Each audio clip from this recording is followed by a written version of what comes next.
যদি জীৱনে কান্দে নাই নাই বুলি, যদি দুখতে ওৰে ধৰণীৰ ধূলি, নিৰাশাই আশাবোৰ ভাঙিব খুজিলে মই গোৱা গীতটিকা বা। সেয়া আমাৰ চেনেহৰ সুধাকণ্ঠই লিখা গীতৰ সোণসেৰীয়া কথা। কিডনী তথা প্ৰস্ৰাৱজনিত সমস্যাত ভোগা ৰোগীৰ চিকিৎসা আৰু এনেধৰণৰ ৰোগৰ বিৰুদ্ধে নিৰৱচ্ছিন্নভাৱে সজাগতা সৃষ্টি কৰি বাট কৰি বাই ফুৰা এগৰাকী মানৱদৰদী চিকিৎসক হ'ল অসম সন্তান ডাক্তৰ অৰূপ কুমাৰ নাথ।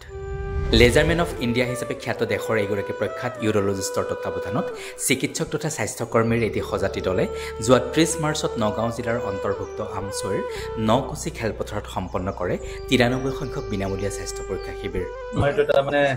পৰম্পৰা খুব ভাল, মোৰ ভাল লাগে বস্তুটো। কথা বুলি কৈছা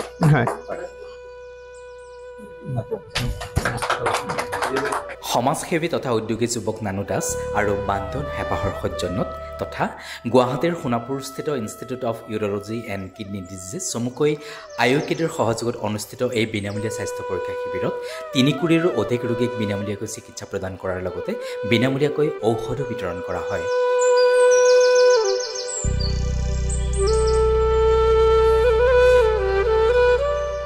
বিনামূলীয়া স্বাস্থ্য পৰীক্ষা শিবিৰটি আৰম্ভ হোৱাৰ পূৰ্বে আয়োজিত মুকলি সভাত স্থানীয় বহু গণ্যমান্য ব্যক্তি উপস্থিত থাকে।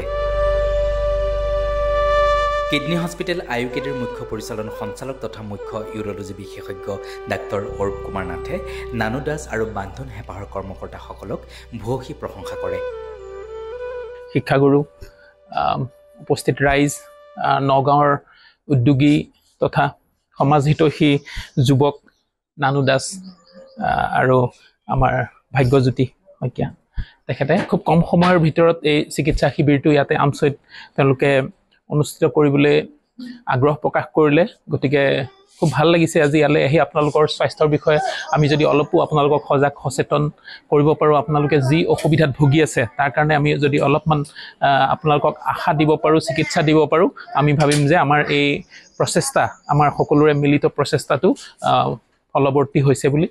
ছাৰে ইতিমধ্যে কৈছে যে কিডনী বিকল হোৱাৰ গোটেই কাহিনীটো ছাৰে ক'লে আপোনালোকক। একমাত্ৰ কাৰণটো যিটো আটাইতকৈ ইম্পৰ্টেণ্ট কাৰণ কিডনী বিকল হোৱাৰ সেইটো হ'ল হাই ব্লাড প্ৰেছাৰ, যিটো ছাৰৰ আছিলে। 2 নম্বৰত হ'ল ডায়েবেটিছ, 3 নম্বৰত হ'ল এনালজেচিক, বিষ হ'লে যিটো খাওঁ আমি এনালজেচিক নেফ্ৰপেথি বুলি কয়, বিষৰ ঔষধ, সি 3 নম্বৰৰ কাৰণ কিডনী বিকল হোৱাৰ। 4 নম্বৰত অত্যধিক মেদবহুলতা ছাৰে কৈছে। 5 নম্বৰত হ'ব পাৰে আমি যে ধপাতজাতীয় খাদ্যবিলাক খাওঁ, বিভিন্ন ফৰ্মত হ'ব পাৰে, ডাইৰেক্ট মুখত দি খাই তামোলৰ লগত বা হুপি খোৱা, যিকোনো ধৰণে হ'ব পাৰে, বা সুৰাপান জাতীয় হ'ব পাৰে। আৰু কিছুমান জেনেটিক কাৰণ আছে যিবিলাক জন্মগতভাৱে হয়।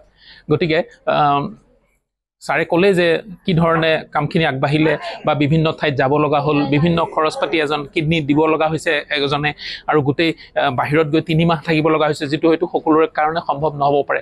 গতিকে কিডনীকেইটা ভালে ৰাখিবলৈ চেষ্টা কৰিব লাগে, মাজে মাজে নিজৰ স্বাস্থ্যটো পৰীক্ষা কৰিব লাগে। ঘৰে ঘৰেতো ব্লাড প্ৰেছাৰ চুগাৰ থকা ৰোগী আছেই, গতিকে তাৰ কাৰণে যি ঔষধ পাতি ডক্টৰে দিয়ে নিয়মিতভাৱে খাব লাগে, মাজে মাজে চেকআপ কৰাই থাকিব লাগে। কেতিয়াবা সেই ঔষধবিলাক হয়তো পৰ্যাপ্ত পৰিমাণে নহ'বও পাৰে, যদি নহয় তেতিয়া তাক আকৌ ঠিকমতে সেই নিৰীক্ষত বা কি ধৰণে খাব লাগে ডক্টৰৰ পৰা পৰামৰ্শ ল'ব লাগে। মাজে মাজে স্বাস্থ্যটো পৰীক্ষা কৰি থাকিব লাগে। আমাৰ কিডনী হস্পিটেল উত্তৰ পূব ভাৰতৰ একমাত্ৰ কিডনী হস্পিটেল, যিখন আমাৰ সোণাপুৰ নাজিৰাঘাটত অৱস্থিত institute of urology and kidney disease, তাৰ ফালৰ পৰা এনেধৰণৰ সজাগতা আৰু সচেতনতা আৰু চিকিৎসা শিবিৰৰ কাৰণে আমি বিভিন্ন অসম তথা উত্তৰ পূৰ্বাঞ্চলৰ বিভিন্ন প্ৰান্তত গৈ ৰোগীসকলক আমি এনেকৈ বিনামূলীয়াকৈ চিকিৎসা আগবঢ়াই গৈছিলোঁ। আৰু আমাৰ এইটো 92 সংখ্যক বিনামূলীয়া চিকিৎসা শিবিৰ, আৰু সিদিনা আমি কেইবাটাও এনেধৰণৰ চিকিৎসা শিবিৰ আমি নানু দাসৰ তত্বাৱধানত আমি কৰিছোঁ। সিদিনা যেতিয়া ক'লোঁ আমি এই বিশেষ ডেটটো খালী আছিলে বুলি, তেখেতে ইয়াতে আমাক আহিবলৈ সুবিধা কৰি দিলে।